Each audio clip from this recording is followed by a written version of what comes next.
అర్జునుడు పరమేశ్వరుని స్తోత్రము చేయుట. శ్రీకంఠలోకేశ లోకోద్భవస్థాన సంహారకారి పురారి మురారి ప్రియా చంద్రధారి మహేంద్రాది బృందారకానంద సందోహ సందాయి పుణ్యస్వరూపా విరూపాక్ష దశాధ్వరధ్వంసక తేవానిదైన తత్వంబు భేదించి బుద్ధిం ప్రధానంబు కర్మంబు విజ్ఞానాధ్యాత్మయోగంబు సర్వక్రియా కారణం బంతు నానా ప్రకారంబులన్ బుద్ధిమంతుల్ విచారించుచున్ నిన్ను భావింతు ఈశాన సర్వేశ్వర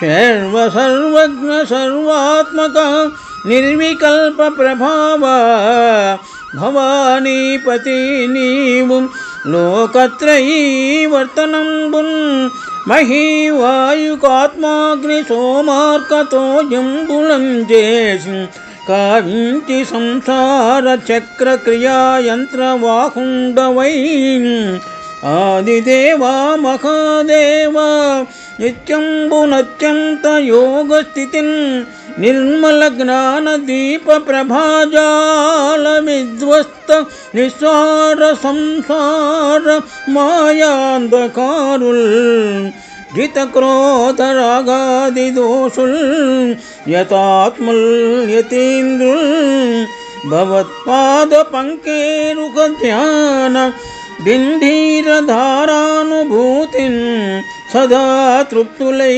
నిత్యులై అవ్యయా భవ్య సేమ్యా భవ భర్గభటారక భార్గవాగస్త్య ఉత్సాదినాముని స్తోత్ర దత్తావధాన లలాటే క్షణోగ్రాగ్ని భస్మీకృతానంగ భస్మానులిప్తాంగ గంగాధరా నీ ప్రసాదంబునన్ సర్వగీర్వాణ గంధర్వులున్ సిద్ధ సాధ్యోరగేంద్ర సురేంద్రాదులున్ శాశ్వతైశ్వర్య సంప్రాప్తులై ఈశ్వరాంగ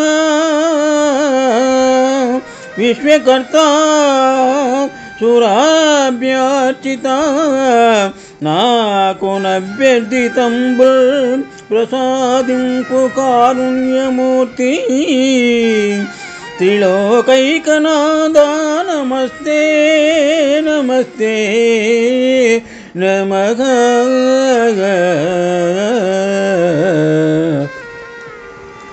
భారతం అరణ్య పర్వం నుండి ఈ దండకము గ్రహింపబడినది.